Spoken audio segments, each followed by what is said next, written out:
ಕೆಲಸಗಳನ್ನು ನಾವು ಮಾಡ್ಕೊಂಡು ಬಂದವರು. ರಿಸಲ್ಟ್ಸ್ ಕೊಟ್ಟಿದ್ದೀವಿ ನಾವು ನಮ್ಮ ಇಲಾಖೆಯಲ್ಲಿ. ಶರಾವತಿ ಸಂತ್ರಸ್ತರದ್ದು ಮಧ್ಯಾಹ್ನ 1-2-3 ಸತಿ ಹೇಳಿದ್ದಾರೆ ಅವರು. ಒಂದು ದಿವಸ 10-12 ವರ್ಷನ 13 ವರ್ಷ ಆಯಿತು. ಇವರಿಂದನೇ ಎಲ್ಲ ಹಾಳು ಮಾಡಿ ಇವರು ಯಡಿಯೂರಪ್ಪವರು ಅಧಿಕಾರದಲ್ಲಿದ್ದಾಗಲೇ 2012 ಅನಿಸುತ್ತೆ ಅದು ಯಾವುದೋ ಒಂದು ಕಾನೂನು ತಂದು ಇವತ್ತೆಲ್ಲ ಓಡಾಡ್ತಾ ಇರೋದು ಅದಕ್ಕೆ. ಪಾಪ ಕಾಗೋಡು ತಿಮ್ಮಪ್ಪವ್ರು ಕೊಟ್ಟಿರೋದನ್ನ ಬೊಮ್ಮಾಯಿಯವರು ಬಂದು ಹಾಳು ಮಾಡಿದ್ರದನ್ನ. ಸುರಕ್ಷಿತ ಮತ್ತು ಸೌಮ್ಯವಾದ ಹೆರಿಗೆಯನ್ನ ಬಯಸುತ್ತೀರಾ? ನಿಮ್ಮ ಮತ್ತು ನಿಮ್ಮ ಮಗುವಿನ ಆರೈಕೆಗಾಗಿ ಎಲ್ಲ ಸೌಲಭ್ಯಗಳು, ಆರಂಭಿಕ ಹೆರಿಗೆಗಾಗಿ ನಮ್ಮ ಆಸ್ಪತ್ರೆಗೆ ಬನ್ನಿ. AJ hospital Mangaluru.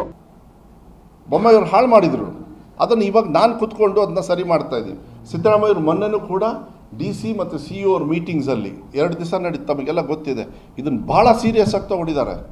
ಬರೀ ಇದೊಂದೇ ಅಲ್ಲ, ಚಕ್ರ, ವರಾಹಿ, ಎಲ್ಲೆಲ್ಲಿ ಇಡೀ ರಾಜ್ಯದಲ್ಲಿ ಯಾರ್ಯಾರು ರೈತರು ಸಹಕಾರವನ್ನು ಮಾಡಿದ್ದಾರೆ ಸರ್ಕಾರಕ್ಕೆ, ಅವರಿಗೆ ಸಹಕಾರ ಮಾಡೋದು ನಮ್ಮ ಕರ್ತವ್ಯ ಅಂತಕ್ಕಂಥ ನಿಟ್ಟಿನ ಮೇಲೆ.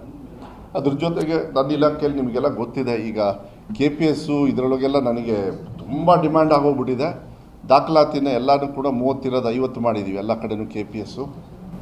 ಇನ್ನೊಂದು ವಾರದೊಳಗೆ ಮೋಸ್ಟ್ಲಿ KPS ಶಾಲೆಗಳನ್ನು ಒಂದೊಂದು ಕ್ಷೇತ್ರಕ್ಕೆ ಮಿನಿಮಮ್ 2 ಮ್ಯಾಕ್ಸಿಮಮ್ ಮಿನಿಮಮ್ 2 ಇಲ್ಲಾಂದರೆ 3 ಎಲ್ಲ ಶಾಸಕರಿಗೂ ಕೂಡ ಕೊಡಬೇಕಂತ ಹೇಳಿ ಅದು ಕೂಡ ಅನೌನ್ಸ್ ಮಾಡ್ತೀನಿ.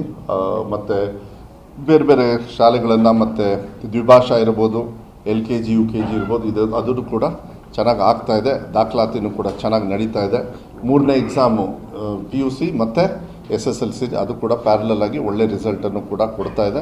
ಭಾಳ ಸಂತೋಷ ಆಗುತ್ತೆ. ಮಕ್ಕಳಿಗೆ ನಾನು ಇಷ್ಟ ಹೇಳೋದು, ಏನು ಧೃತಿಗೆಡೋದು ಬೇಡ, ಧೈರ್ಯವಾಗಿ ಎಕ್ಸಾಮಿನೇಷನ್ ಆಪ್ಷನ್ಸ್ ಏನಿದೆ ದಯವಿಟ್ಟು ನೀವು ತಗೊಳ್ಳಿ. ಆ್ಯಂಡ್ ಆ ಹುಡುಗನ ಹೆಸರು ಮರ್ತೋಯ್ತು. IITಗೆ ನೋಡಿ, JEE ಮತ್ತು NEET ಎಕ್ಸಾಮ್ದು ನಾನು ಅವತ್ತು ಮಾಡಿದಾಗ ಮಾಧ್ಯಮದವ್ರು ನೀವು ಟೀಕಾ ಟಿಪ್ಪಣಿ ಮಾಡಿದ್ರಿ. ಯಾವುದೋ ಒಂದು ಹುಡುಗ ಕೇಳ್ದ, ನಮ್ಮ ಶಿಕ್ಷಣ ಸಚಿವರಿಗೆ ಕನ್ನಡ ಬರಲ್ಲ ಅಂತ ಹೇಳಿದಾಗ ನಾನು ಸಾಂಕೇತ್ ರಾಜ್ ಅದನ್ನು ನೀವೇನು ಮಾಡಿಬಿಟ್ರಿ, ಅದನ್ನು ಭಾಳ ಮಾಧ್ಯಮದಲ್ಲಿ ಸೋಷಿಯಲ್ ಮೀಡಿಯಾದಲ್ಲಿ ಭಾಳ ದೊಡ್ಡದಾಗಿ ತೋರಿಸ್ಬಿಟ್ರು.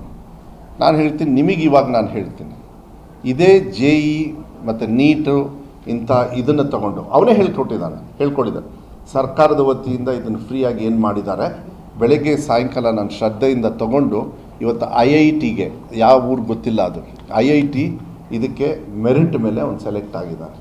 ಇಂಥ ಉದಾಹರಣೆಯನ್ನು ಹಾಕಿ ಸರ್ಕಾರಿ ಶಾಲೆಯಲ್ಲಿ ಓದಿ ನಾವು ಈ ಮಟ್ಟಕ್ಕೆ ಬಂದಿದ್ದೀವಿ ಅಂತ ಅವನು ಕೂಡ. NEET JEE ಎಲ್ಲ ಇದು ಎಲ್ಲರೂ ತೊಗೊಳಕ್ಕಾಗಲ್ಲ.